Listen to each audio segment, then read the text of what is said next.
I think the most common mistake that people make when it comes to presenting or creating a clear and compelling offer is getting in their own way because they're romanticizing an idea that they're coming in with and they're not actually listening to the market. It's kind of like in a conversation when you're listening to speak rather than like listening to respond. And sometimes you might even be fooling yourself, even when you go through this process, because you're going through the steps, but you're kind of just going through the motions. It's almost like nodding along when someone's talking and just waiting and waiting and waiting. And then it looks like you listened, but you were going to say what you were going to say no matter what came out of their mouth.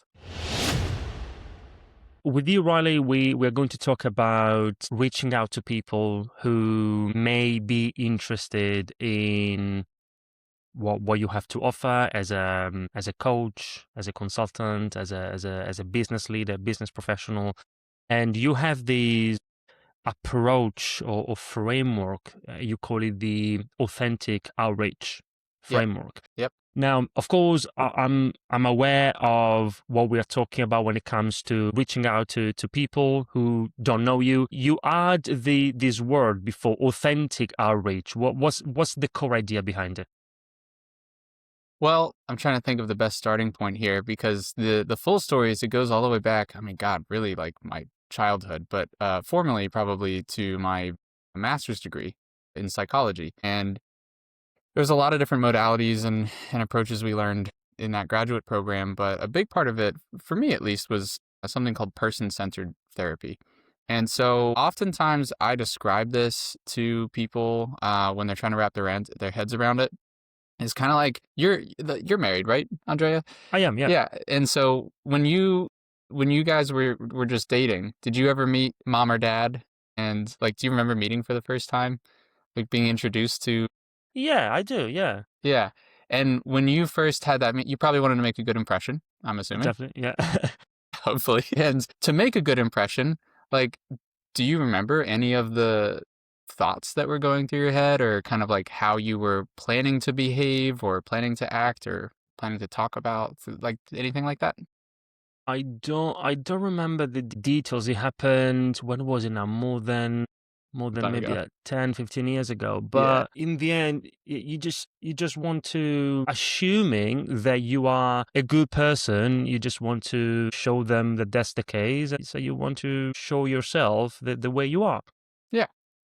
Um, assuming you're a good person. I like that qualifier. I think that, and that goes to, I think is it Carl Rogers, and another psychology thing, but it's like humanistic psychology, which is the idea that it's the belief that most people are inherently good. And so I operate from that same belief. Not everyone shares it. And can we swear on this podcast? I didn't even think Feel to free ask. to. There's a common saying that's, what is it? It's like there's only so many, like a dozen or so assholes in the world, truly, but they just move around a lot.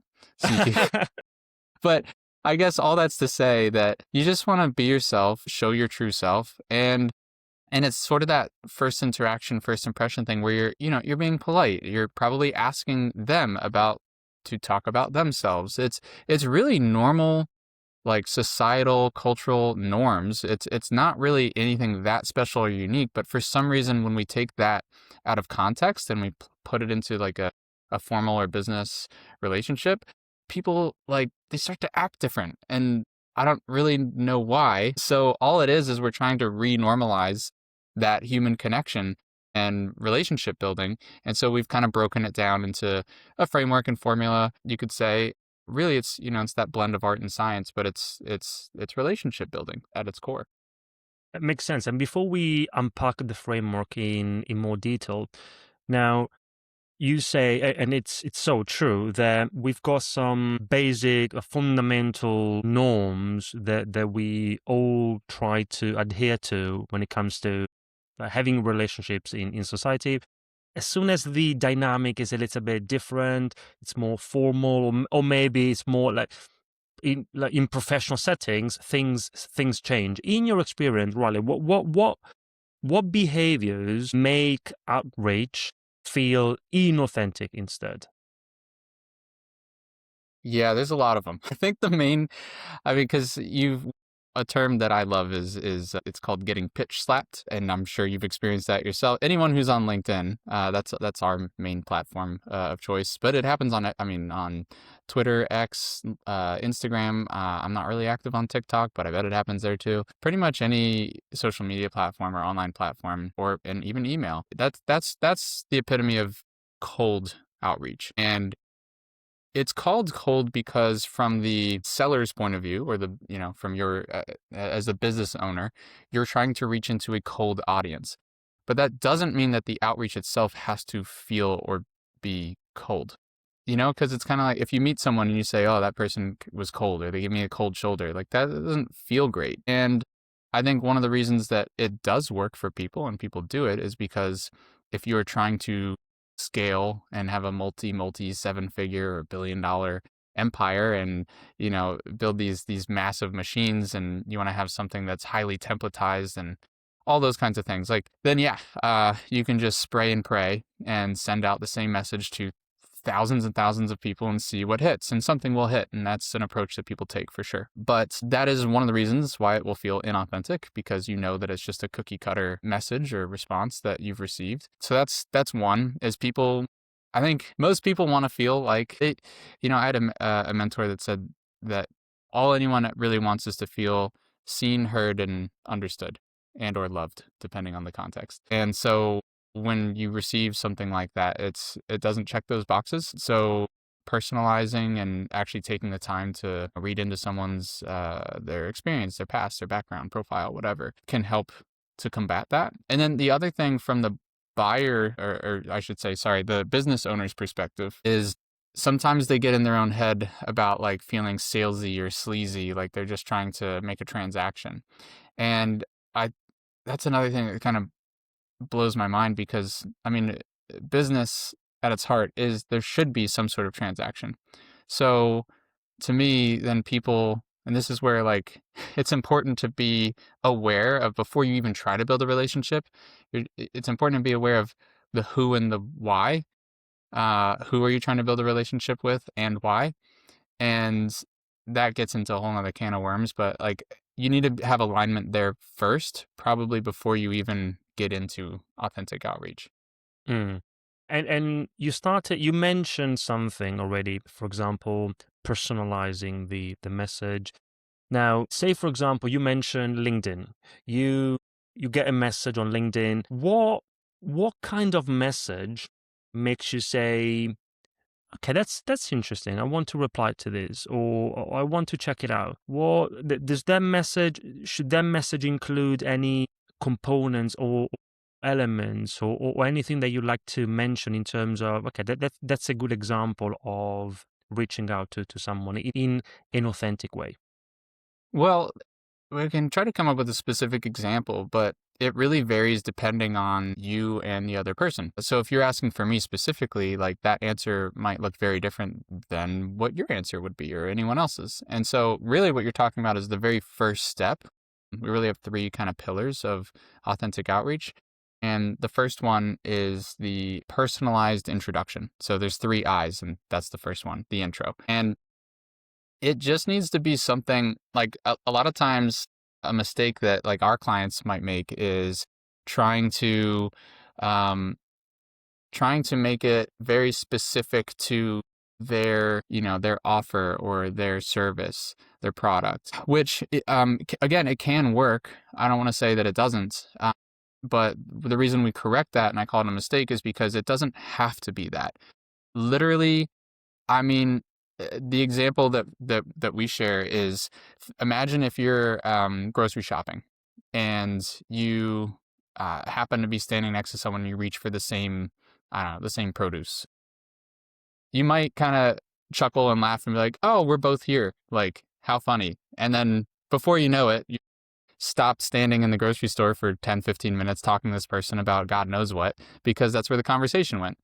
But to actually start, all it took was a chance encounter of you reaching for the same pair of limes or whatever, apples, I don't know, whatever you're shopping for. And it Or maybe you see someone looking at something, you're like, oh, I bought that before. And I mean, it's just they feel really random, but you can recreate those circumstances, especially in a digital space online, very easy because there's so many more, we call them breadcrumbs. There's so many more, there's so much more public information on display. And so you can take the time to look for that, bumping into moment, and you can see, oh, this person hangs out here or over here. And maybe the first place you have no interest in, but the second place you do. Maybe it's a community or a group, or maybe they have been commenting on the same influencers, I don't know, story or reel, and whatever it is. Or maybe you share a certification or an educational background. I mean, it's literally endless. Like, it's just something in common, some sort of entry point that we're looking for in terms of some sort of commonality that you can start a conversation with. And that's why we're really focusing on the human piece first, just like you're meeting mom for the first time. You don't need to be talking about business in the first breath or sentence. You just need to be talking, because the only goal at that point of this interaction is to just start the conversation. Because even from a selling perspective, I don't know if this person's going to ever become a client or be a good client, but who knows? Maybe they become a friend or a testimonial or a referral, or I mean, it could go in so many directions. And at this point, I'm just trying to stay very open-minded, and the only focus I have is to start the conversation, because everything else is going to stem from that. Okay, and that's the first I. Now, did I understand correctly that the authentic outreach framework itself is made up of 3 I's? So that's the first one, and we've got 2 other I's which stand for. So we've got, you say introduction, right? Yep. Intro, interest, and invite. Intro, interest, and invite. Let's talk about interest. Yeah. So interest also breaks down into 3 steps, makes it a little more manageable. And this is also where people spend most of their time. And you're basically repeating this cycle over and over and over again. So this one's probably the most interesting, no pun intended. But this is where throughout the conversation, you're trying to build interest. And again, common saying, but one of the best ways to be interesting is to be interested. And that's why, again, think back to, meeting the in-laws or whoever, trying to make a good impression. You're asking about them. You're being interested or staying curious about, what their experience is, or what their goals are, or what their challenges are. And again, you don't have to, like, second sentence in a LinkedIn DM be like, what are your business challenges? Please share. It sounds robot. It's taking how would you talk to a friend? Like, how would you talk to a colleague or it's taking that normality and pulling it in to this new context. And so that you can, for me, it's being just, I don't know, friendly, human, normal. It's, don't forget all the other things. I think where people trip up is they think too far ahead, or they have a scarcity mindset, and they're trying to squeeze whatever they can out of every single conversation. But you have to be able to detach yourself from the outcome to be able to be truly present. Being truly present, I mean, so I've a degree in counseling psychology. That was a big part of that, is, to really build a relationship, build rapport, and to be able to have an effective, therapeutic relationship, you have to be present. There's no other way. And so to me, that's essential for building a strong relationship. So how that breaks down step by step, this is the science end of things instead of just the art, is what we call the 3 P's. So it's, and that stands for parrot, position, prompt. And I can go into each one, but essentially this whole phase, you're trying to build interest to extend the conversation and build that rapport. But then also, this is where the business aspect comes in, because you're extending the conversation long enough to assess and see, are there any opportunities for X, fill in the blank? Is it opportunities for it? And it depends what you're looking for. Are you looking for, maybe you're talking to a boss from another department, and you're trying to see if there's any inroads or connections you could build over there to potentially get transferred or get a promotion. Or maybe for our clients, we talk a lot of, to entrepreneurs and solopreneurs. You're looking to see, can this person ever become a client or refer me to a client? Like, are they in that world? Do they have the problems that I help people solve? Whatever the thing is, the opportunity, you're assessing and scanning until you can move to the 3rd step of authentic outreach. And to do that, you cycle through the 3 P's of building interest, parrot, position, and prompt. Got it. There are a couple of things I want to highlight. First of all, you said you used a few words, but one was you just want to be normal, and I think that's the key word. That's the key word because often the way people show up, and I'm thinking about LinkedIn in particular, but it's not just LinkedIn. Yeah. It can also be via email all the time as well. Is not normal. It's not how people normally behave. I'm curious, what makes you say it's not normal? Like, why? What stands out for you when you Okay, define that? the one of the main things, and that's also connected to something you said. You said that the best way to be interesting is to be interested in the other person, which is so true. Of course, you want to show empathy.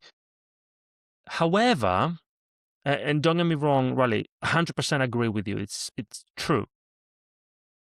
At the same time, the way people try to do that makes me think that they are doing it, but not in an authentic way. They're doing it just because someone told them that they need to do that. Like for example, what you said, if someone from the very beginning in a LinkedIn conversation start asking you questions about your business, and it happens to me all the time, and Yep. that's maybe after the first introduction, the connection, that's the first question.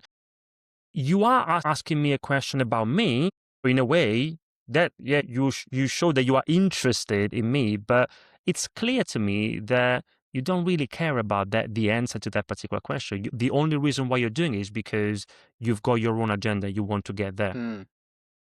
Yeah, I think so.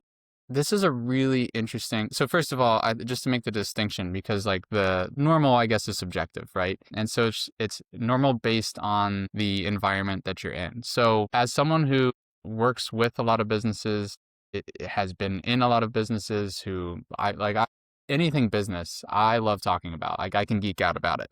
So if someone's coming to me and asking about business. Now, if they go straight for the jugular and they're like, "Hey, what's your SEO look like?" I'm like, I'd never talk about SEO. So I don't know. Then that might be that you've kind of missed a couple check boxes already. But if I were interested in SEO and I was talking about it, or if someone asked me about building sales opportunities or networking or anything that I do regularly talk about, that feels very normal for me. And so they're matching the context, which is actually related to the first P, parrots of building interest, but and we can circle back to that. But I guess to me, this is more the mismatch. Like, do you guys have like door knockers or like solicitors in? You Yeah. know what, Riley? As you were talking, because I had another example that I wanted to give you, and I was thinking about that in particular. Please go ahead. Yes, the Yeah. answer is yes. So we do. Okay. Yeah. So in our neighborhood, so I work for home. This is my home office. We get solar panel people all the time, all the time. And at one point, I was very interested in seeing if that would be something that would work for us. Long story short, it doesn't. We looked into it and had lots of conversations. And so now, when someone knocks, like I'm now uninterested. But before, when someone knocked on the door, I would answer. I would have the conversation. And because it was a match, it was something I was already curious about, I was looking into. So this is where I think people conflate authenticity with, is this like basically, is it worth my time or not? Because if you're in business, the reality is you will always have problems to solve or challenges to overcome.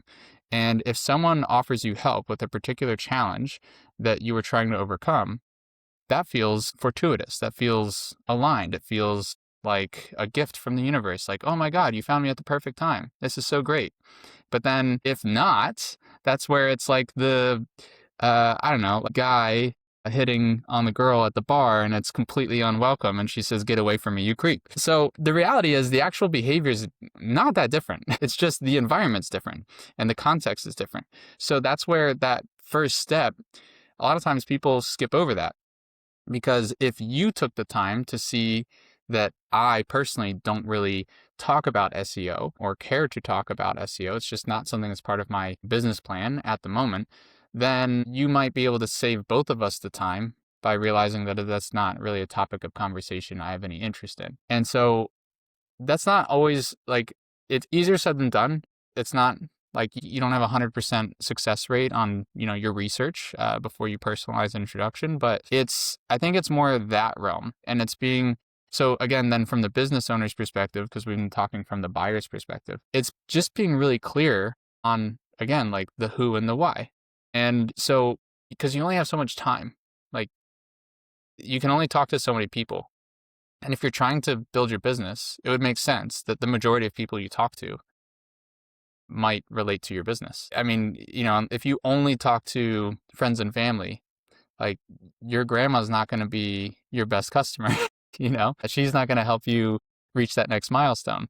Most likely. I don't know your grandma, but for me, at least, like most of our clients, the people we talk to, it's just being really clear about that. And then honestly, this is where the mindset and internal work comes in. It's being okay with that and accepting that my focus, my priority right now is to build my business. And so I have to focus my time and energy on talking to people that relate to that in some way, shape, or form.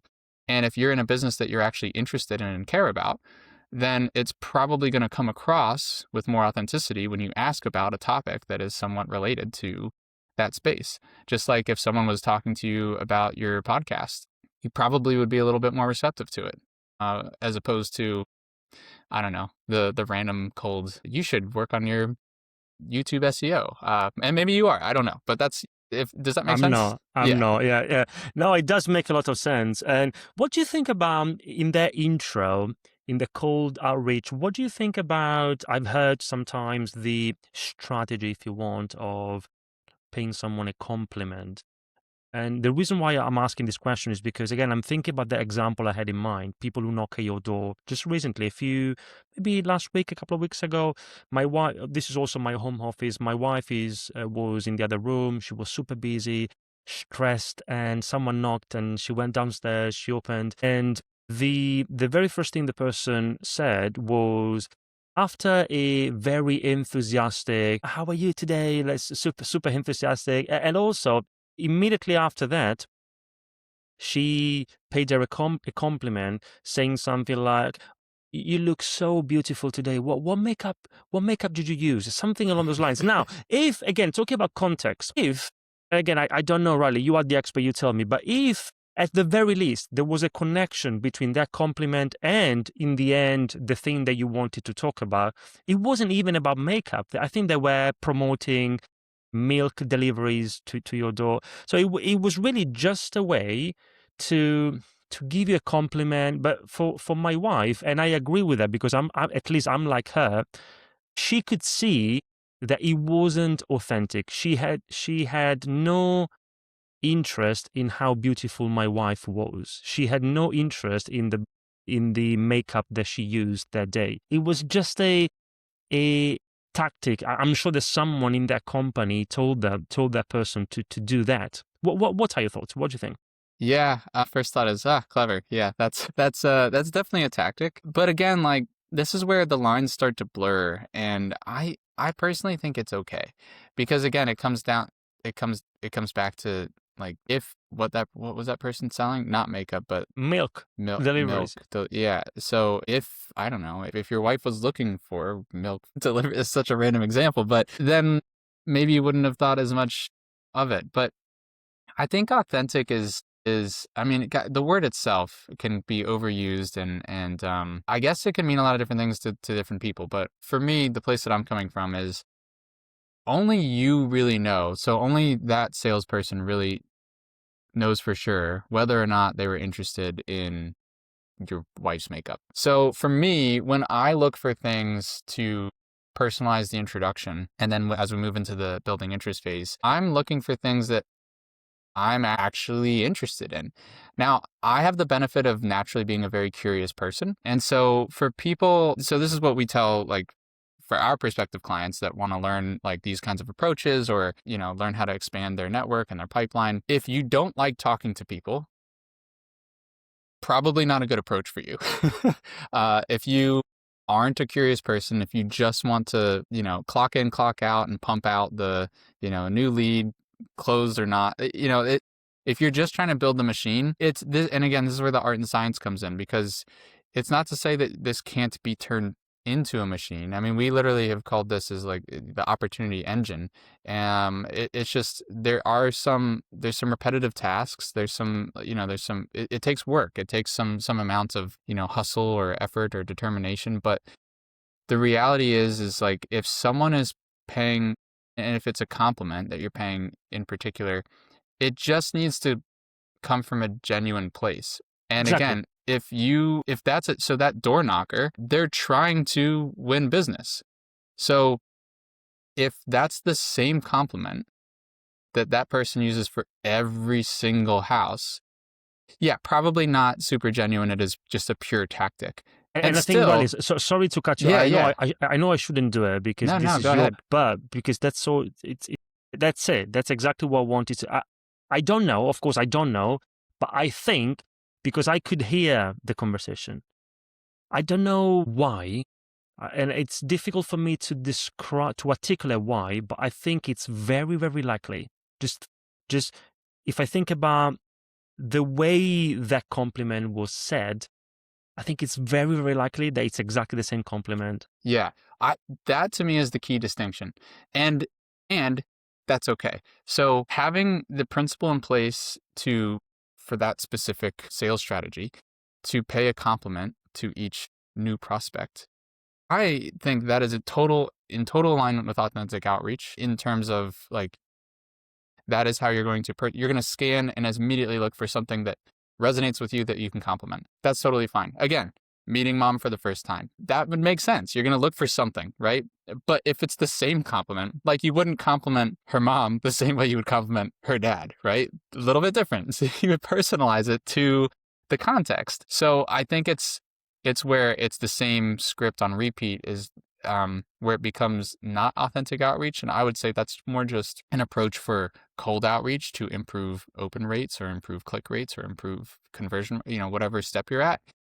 And that's also okay. Like, I think, people, they get their, what's the British saying? Their knickers in all twisted up or in a bunch. I don't know, panties in a bunch. And it's just, I just don't see the point in getting, I don't know, all worked up about it. Because again, like how, people are just trying to generate business at the end of the day. And whether it's a flyer or, a piece of paper underneath your windshield wiper, or if it's a cold call, or if you're seeing a commercial, I mean, we're exposed to these things all day, every day. It's just pick your poison, pick the thing that you want.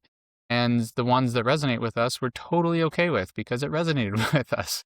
So I think that's the key difference. And it's not black and white. It's a spectrum. It's a scale.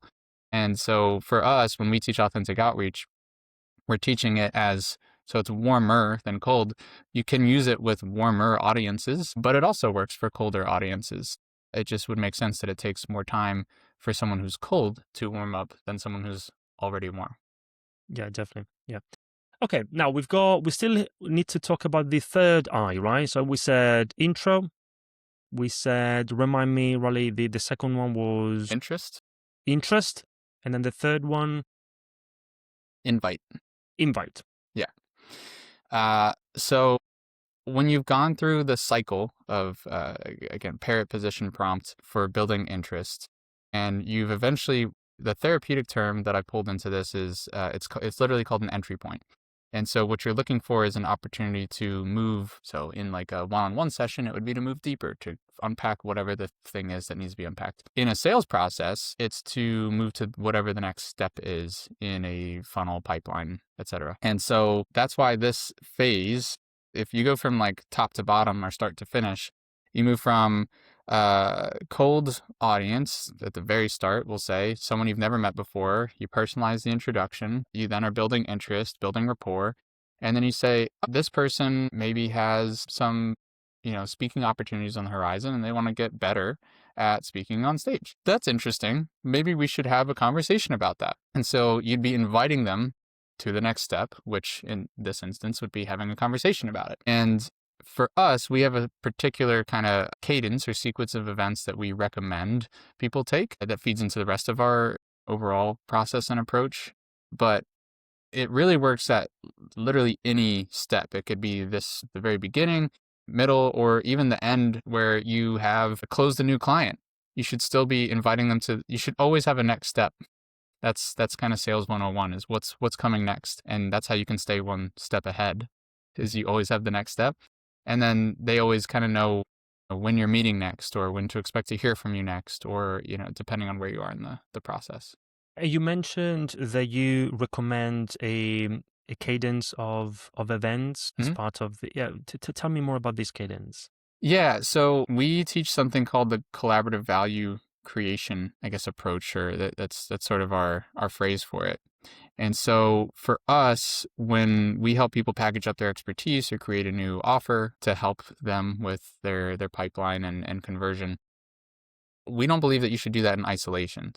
For us, if again, you're inviting someone new into your world, then typically you want to get on a call with them to deepen that relationship and also to collect more data, because so essentially we're doing market research. Now, I also have a qualitative research background, so that's where I pull from this methodology, but that's where, in some way, shape, or form, you should be having a market research call. If they're a prospective client, that is. If they're not, there's other steps you can take. But for most people that we work with, they're looking for more clients. And so inviting them to that step is how you can actually collect the data instead of just DMing back and forth asking about their business. And when you have that structure in place too, there's a lot of different benefits to that as well. But skipping over that, that's typically the next step. But I mean, there's really a bunch of different variations of calls. Again, that's why you have to, want to talk to people, because if not, then the rest of it doesn't really go anywhere. So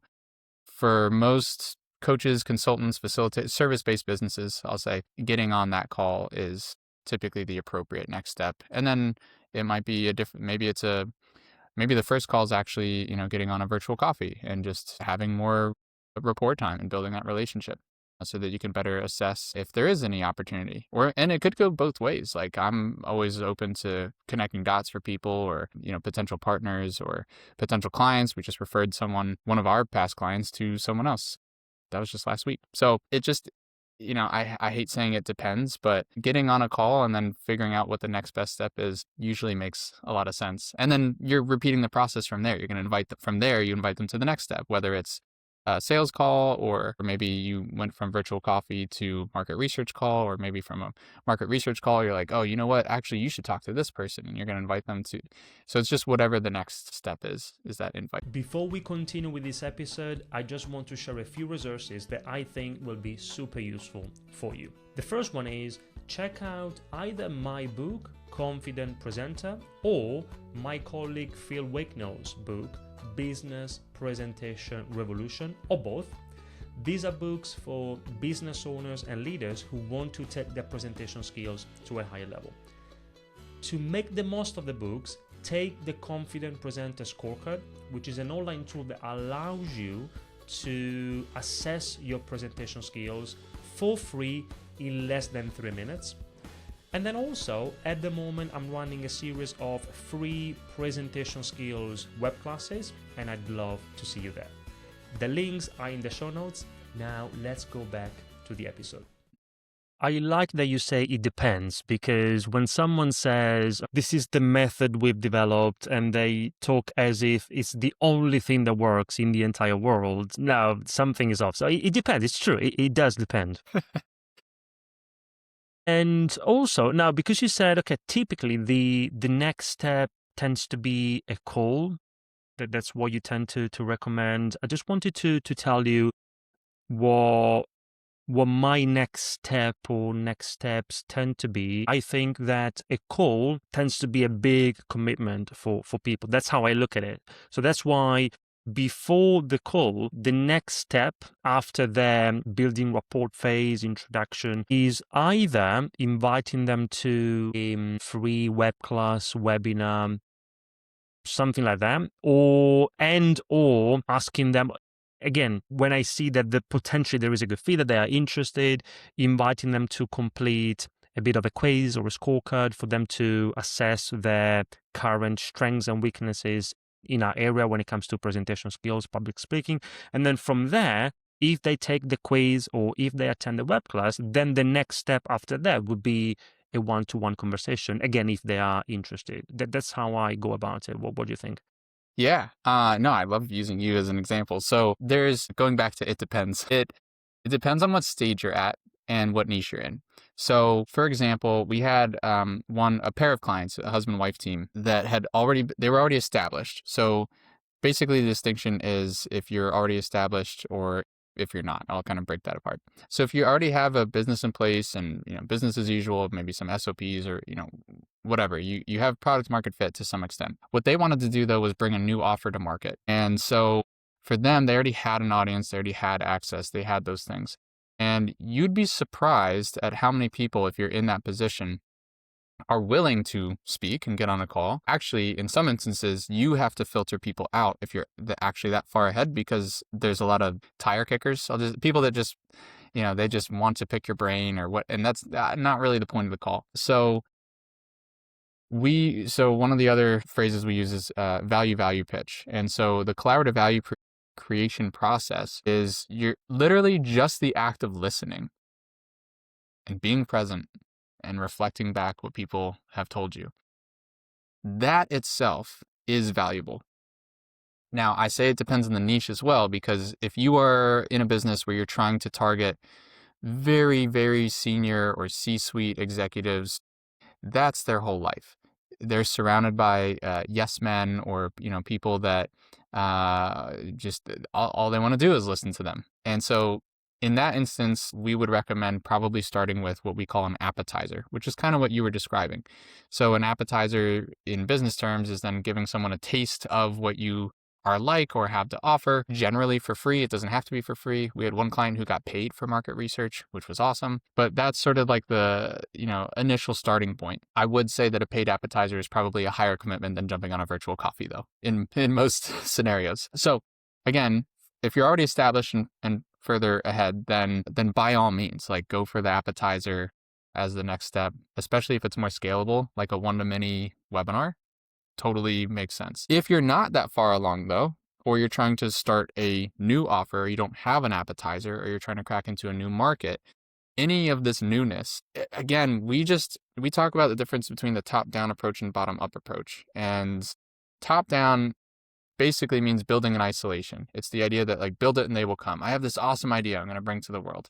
Cool, but maybe let's validate it first. Maybe let's see if the market is what language is the market using? What do they actually care about? In their words, what problems are they experiencing? How does that actually feel for them? What's their experience?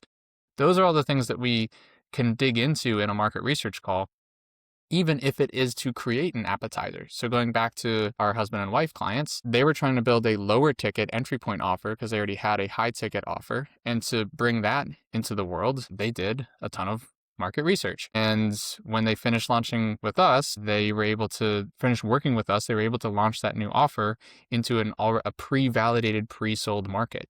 And so because they'd already talked to all these people and they said, this is what we want. So then they could give them exactly what they wanted. Otherwise, typical mistake, we build something, we are super passionate about it, super excited about it, and then no one wants it. Exactly. Yeah. And on that point, because you part of what you do is helping clients create an offer that resonates with their audience. And you often say that what you see is that lots of people struggle to present an offer in a clear way that resonates with people. What happens there? Why is it that so many people struggle from an offer creation and also presentation perspective? Well, there's definitely some, and I think this gets into some of your expertise, Andre, is like there's some principles and maybe some tactics that you can use just, on clear delivery. Like I know that one of my communication problems is I am very much a rambler. I will go from one thought to the next, and more effective marketing and more effective sales is really just to shut up. It's to filter, step back, trim out, condense it. And so the more you can simplify, typically the easier it is to clarify. And when we have a clear, compelling offer, sometimes we have to trim the fat, so to speak, or cut the fluff. And so we have a whole process. It's actually called themes analysis. After you compile all of it really is qualitative research. You're compiling all of it and you're condensing it Theming is an actual term that happens in qualitative research. And typically you'll either need to chunk down or chunk up, or break down or chunk up. And we try to, some of the rules, we try to follow like the rule of three, or like, it depends. We like to pair with a visual oftentimes because people are visual. And so if you are presenting a new offer, literally you can pick a shape. And so 3 might be like a triangle or 3 pillars. But if you have 5 things, then maybe it's a different shape, a pentagon, or maybe like a diamond that's got a cup. Like there's a lot of different ways to do it. One of the easiest that we teach is just a 3x3 grid. So you might have 3 pillars of your framework or methodology, whatever the thing is that you're offering or teaching. And then maybe there's 3 steps within each.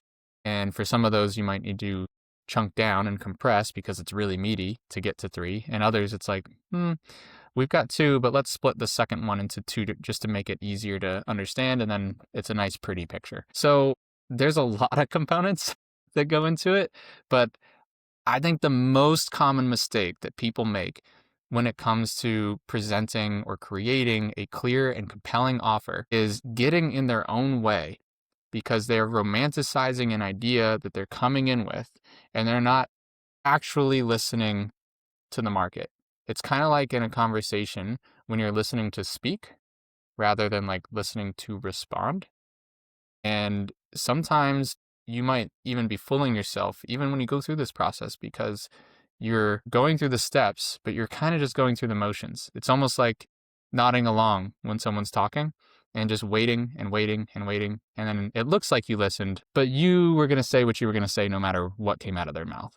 That's not collaborative value creation. That's not the way to create a clear, compelling offer. You really need to take their language and then translate it. And this is actually part of the building interest phase, pair it. Like we want to mirror it back to them. And that's how you know it's going to resonate, because you're actually using the words that they used, not what you think is important. And that's the difference in sales between giving someone what they need versus selling someone what they want. Yeah. And now that you're talking about using their own language, you made me think, okay, language. If you think about everything we've talked about so far, and it could be anything. It could be the very first intro. It could be the second phase, building interest, or it could be in the offer that you create when you present it. Any of the things that we've discussed. Is there, in terms of language that people use, is there anything that, and it could be a word, it could be a phrase, something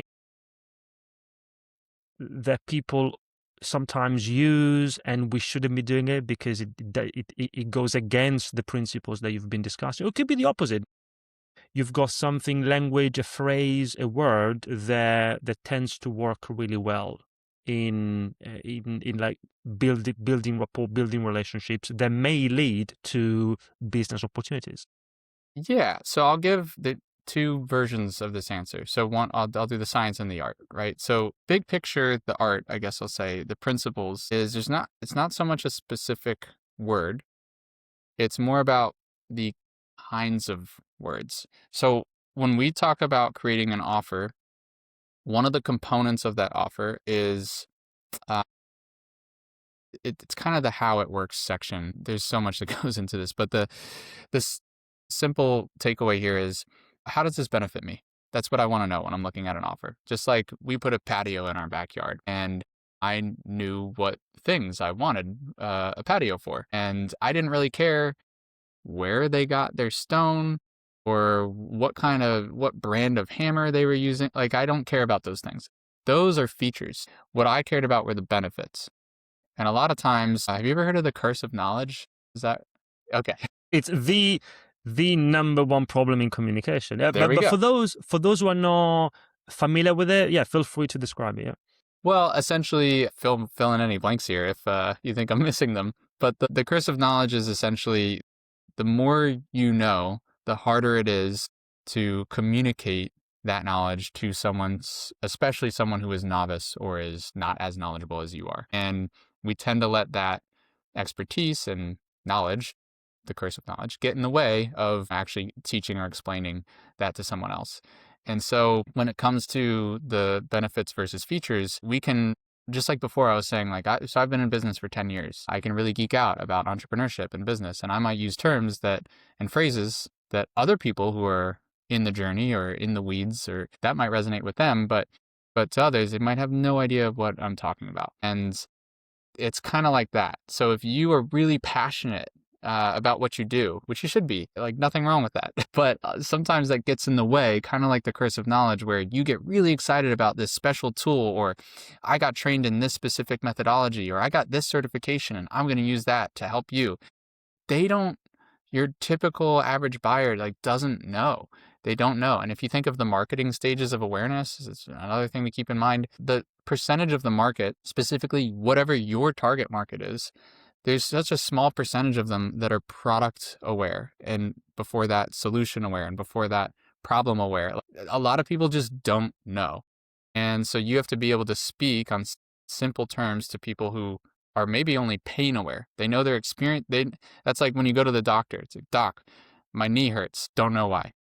That's your level of awareness. So that's where we need to be able to speak to. The majority of the market sits there, and people who are solution aware are obviously still pain aware. They still have the pain. Believe me, they didn't forget. So if you speak to that level, you're going to speak to a much larger percentage of your target market. And so talking about features is equivalent to only talking to the very most aware percentage of your market. It might convert better, and that's where people kind of get in their own head, because they're like, oh, well, my inbound sales, whenever someone reaches out to me, I close at like 80%. I'm doing great. It's like, yeah, but that is the most qualified, the most warm, the most like that's not real. Yes, they became clients, but if you're talking to a bigger audience or a colder market, it's not going to close like that. You got to be able to speak to their pain points. And so what you need to speak to are the benefits and the problems that you are actually helping to solve. So that's like the big picture answer. Let me pause there. Does that make sense, that distinction? Not only does it make sense, Riley, but I'm glad that you mentioned it, because again, it has so many other implications, even beyond what you do, for example, with your clients. Again, it's at the core of everything we do with our clients as well, even if we are in different industries. Yeah. I mean, it's communication, and like any industry has people in it, and people are people. People can't really change human behavior. But the tactical answer I can give to that, in terms of, where people might make a mistake in presenting their offer, is, so there's a transition point that we talk to people about when you're moving out of market research for, let's say, a specific lead in a pipeline, and trying to then bring an offer back to them. So let's say you're B2B and you had an initial conversation. Now it's proposal time, and you were in market research mode. You were curious, great. But now you're trying to transition back into sales mode, which makes perfect sense, because again, as long as you go all the way back to good person, like if you're trying to sell, just make sure what you're selling is actually going to solve a problem. That should go without saying, but I'll say it. If you're in that scenario, the most common mistake we see people make is using language that at this point lowers their status. And essentially, it's almost like you're asking for someone to grade your paper. You're like, hey, I came up with this idea. I'd love to get your feedback on it. Please help. It's like not super compelling. Again, if it's like a perfect fit and it was already a warm audience, it wasn't cold, I'm sure that they'll take the call, and I'm sure they'll give you feedback on it. And if it really, really hits home, they might ask you about, like, if it makes sense for them. So it's not the end of the world. It's just, this is where positioning, framing, that messaging matters. And you don't want to ask for people to grade your paper, because they might think that's all you're asking for. What you want to actually see, the correct transition and framing, is going to be like, I want to see if this offer that I've put together resonates with you based on everything that you or the rest of the market has been sharing with me. Are you open to that? Something along those lines is going to get a much better response, and then also is going to translate into an actual sales opportunity. Because if it does resonate and your offer does help to solve a problem they have, that's the basis of a business transaction. Because now you're in. Now you can talk about, logistics or objections or moving forward, or what, it depends on your business, but that's the framing that you should be using. Cool. Now I've got a couple of other questions before we close. One is just really out of curiosity, because we've been talking about building relationships. Looking back at your own career, Riley, Was there, I say one, it could be more than one, but if you think about one in particular, one relationship that you created with someone that really had a big impact on your career? If there is someone, I'd be interested in understanding, is there anything that we can learn from how their relationship started? Yeah, I've got a bunch, but there's one that actually I think you know this person. You know Mark LaRouste? I do. He's been on our show Yeah, twice. We've collaborated yeah. on a number of projects. Yeah. That would be my answer. Mark LaRouste. Okay. Mark LaRouste. I always credit him. I tell him he's like my origin story when it comes to business. And should I share Hey, context please. around? Yeah, Yeah, yeah. okay. So at the time when we connected, I had just gotten my master's degree. I was working as a mental performance coach because my degree was in sports psychology, athletic counseling. I could have stayed longer and been like a licensed therapist but I didn't really want to go down the clinical route. I always wanted to start a business, so I started a business. I quickly learned it's really hard to start a business. I didn't know anything. I didn't even know what an invoice was when I started. I mean, I literally knew nothing. So I was working. I got some contract work. And that's when I even got to coach brain surgeons and sales directors, like any high pressure, high performance role. And half of my colleagues were Olympics. Super cool. Still struggled. Still really hard. That's one of those things where like social media makes it look sexy, but it's not always so sexy when you look behind the curtain. I saw this TED Talk at the time called What They Don't Tell You About Entrepreneurship, which I see you Mark's talk. nodding. Mark's Great talk. talk. Yeah. Uh, and it resonated so much so, struck a chord with me that I reached out to him. And this is where I didn't know it at the time, but authentic outreach was at play. I did a lot of research. His message, his mission really resonated with me. I did a personalized introduction. I followed up. I did all of the steps. Even his first response was actually back to my cold email, was actually correcting me on how I could have done better. And so cheeky me, I took his advice and fed it back through another email to him. And that's when we got on a call and we built more rapport. And then I offered basically an appetizer and I offered to help him with some of what he was working on. And long story short, he became my first operations consulting client, which I didn't know what that was at the time, but he told me I was good at it. And really, I was doing all the behind the scenes, building tech stacks and website wireframing, email marketing, newsletters, automations, system, like just all that stuff that happens behind closed doors for a solopreneur, speaker, author, coach, consultant. I was doing all of that and I did a good enough job that he, told someone else and they told someone else and he was based in London. And so that's how even my business partner today, Ped, Who was on our podcast, by the way. who is also, yep, small world. But I was introduced to him. He was a former client of mine before we, years later, became business partners.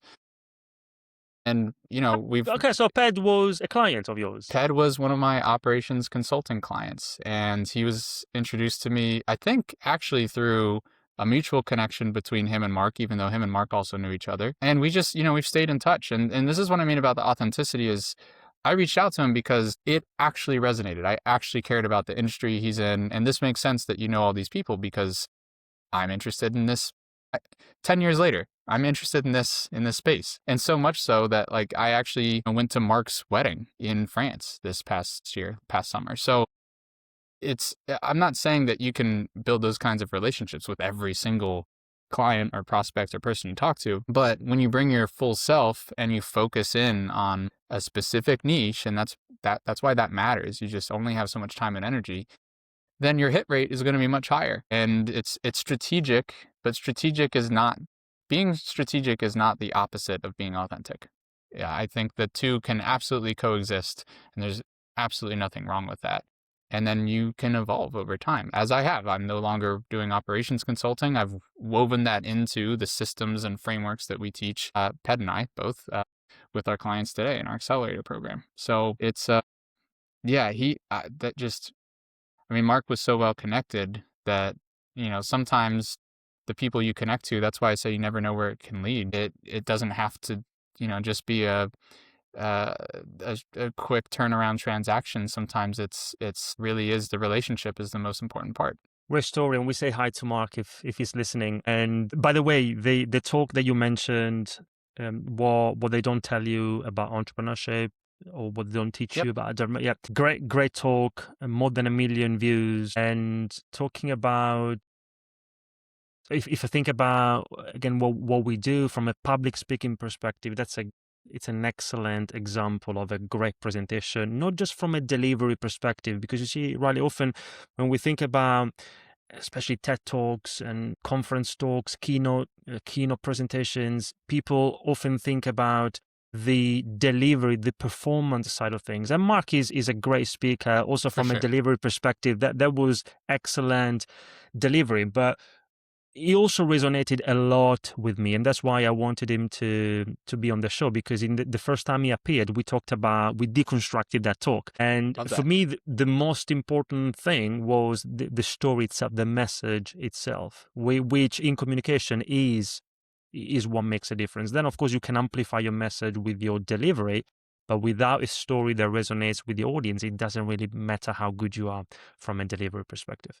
Yeah. That's actually it's funny how much overlap there is between, the work we both do, because I would say the same is true with the offer, the work that you're providing and the package that you put around it, uh, is the most important part for your business, and you also can amplify it through other means.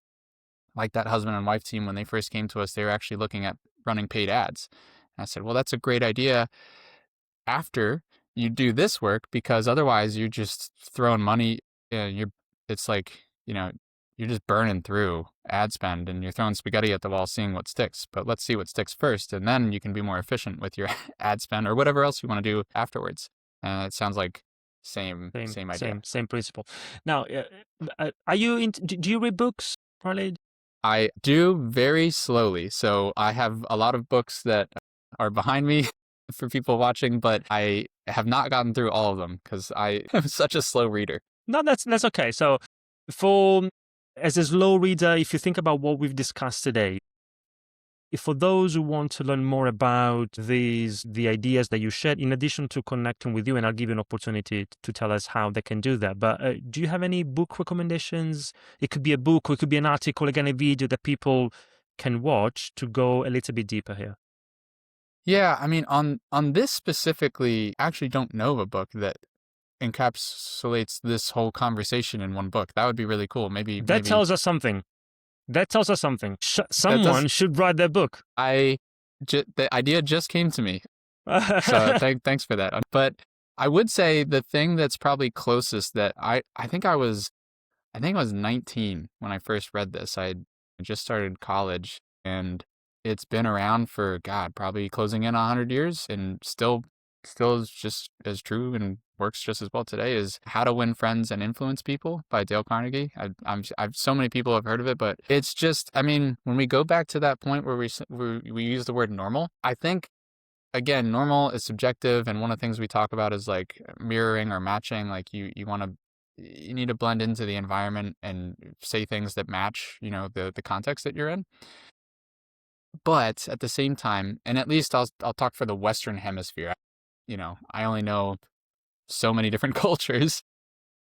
It seems like that book has principles that work consistently throughout, where again, it's, people like to talk about themselves more than they like to listen about others. So it's, I mean, just really simple things and that book is chock full of them. And if you struggle with that word of like, I don't know what normal is, or I don't know how to act, that probably is a good kind of barometer for just kind of, recalibrating your compass. Definitely one of the most important books, very much connected to what we've discussed today. Also, I just want to bring up another book, just because you of course, thinking about your psychology background. Do you know by any chance Viktor Frankl, Yeah. Man's Search for Meaning? Yeah. Somewhere over there. Yeah. Because I mentioned this because every time I hear the word psychology, that book comes to mind. It has been the most important book of my life, Really? Yeah. and I've What I makes you say often that? I think that book includes, at its core, has the answer to perhaps the most important question in life, which is how do we want to live? What's the best way to live our life? And now everyone knows it, but when the book was written, perhaps it wasn't so intuitive. The idea that, and now we're going beyond, wow, we're I going love it. I much love it. deeper here. But the idea that it doesn't really matter where you are, what you do, what you don't do, who you are with, all the challenges that you may have. What matters is what you think about it, and what matters is how you respond to those things. And I think that's at the core of Yeah. living a good life. Yeah. Yeah. Is it Shakespeare is it that quote that's nothing's good or bad, but thinking makes it so? I mean, and logotherapy, I think, was born out of Viktor Frankl's work and eventually cognitive psychology. And so then CBT, cognitive behavioral therapy. I mean, yeah, I know it's a whole nother can of worms. I'm conscious of time, but that is right up my alley. And I think a lot of people could benefit from that kind of work. You don't have to have this is where my interest in positive psychology originally stemmed from. This you don't have to have, an issue or a problem or a sickness or illness like to be able to benefit from these I almost want to say philosophers. I mean this way of looking at life. And I think so much of, yeah, as you say, meaning and happiness and all those, in positive psychology, they literally call it the good life. I think a lot of that stems from creating space to digest some of these topics and philosophies, approaches, etc. Riley, for those who want to connect with you, say hi, learn more about what you do, where should they go? Yeah. So, I mean, you can always find me at RileyMcGhee.com. There's not really much there. But if you want, my story and links to other places, do that. But otherwise, leverageaccelerator.co is kind of home base for me and Ped. That's where our newsletter is. It's sort of the heartbeat of our business. Then we have our podcast is linked from there, Change Champions, which is on YouTube, Apple, Spotify. And in terms of if you don't like to go off platform, you're one of those people, LinkedIn is where Ped and I spend most of our time, which, yeah, I'm just Riley McGhee there as well. Try to keep up with the DMs there. I feel like the UX, UI, I don't know, it's not the prettiest or the best for managing on LinkedIn, but I typically get back to people over there. And if you do choose, I'm talking to our listeners, if you do choose to reach out to Riley on LinkedIn or via email, do it watch the episode and do it trying to follow the principles that he's been sharing. And let's close with this. Let's say, for example, that someone watches this conversation, they listen to it, and after some time, they forget pretty much everything. Not because of you, Riley. That's how things work. Yeah. We can't remember everything. But let's say that they remember one thing. And if they remember that thing, you'd be happy. What's the most important thing we talked about today? What do you want people to remember? I think it's relationships. You could say connection if you want instead, if relationship's a little too, I don't know, hippy dippy or woo woo for you. But I literally have engraved on my high school class ring the idea that relationships hold true value. I think I only had so many characters to fit it in there. But when I was maybe 16 years old, I had two best friends, and one of them was the bad idea friend, the one that always came up with fun, terrible things to do to do as an adolescent boy. One day he wasn't around. My other best friend and I said, what do we do? And we were talking, and we said, you know what? So we came to this consensus, and we said, whenever you have a choice or a decision to make, you should always choose whatever makes for the better story. And the reason why we have for years stuck to that, and why I initially, I'll speak for myself, stuck to that, was because I believe that at the end of your life, all you really have are the relationships you've built and the stories that you can tell. And I don't want to be the grandfather with the same 3 stories on repeat for the grandkids. I'd like to have more to choose from, and most of those stories are going to involve some other human being. And so to me, again, it all comes back to relationships. Whether it's business, in the AI world that we're, in or entering, or whatever stage it's at the time of anyone watching or listening, I just think that is always going to be the through line. is people are always it's always people. It comes back to people. And so building relationships, period, I think is probably the most important takeaway that you can have. You don't know, Riley, but the last few words that you've shared have been so relevant to me, so powerful, because we are at a point with my wife when we need to make some important decisions, which for us, for the family, for our son, and because of a number of things, which also include, even if we've been living in the UK for about 15 years, and it may be that we'll stay here forever, but those decisions may also include making a change. And I've never said that to anyone. This is the first time, and or maybe not. But thinking about relationships and the story that you can tell at the end of your life, it made me think. It's very much connected to the conversations I've been having with my wife. So Love that. thank you very much for everything. It's been very interesting, lots of value, great insights. I really appreciate it. Thank you for your time, Riley, and we keep in touch. Yeah, thanks for having me on, Andre. I appreciate it.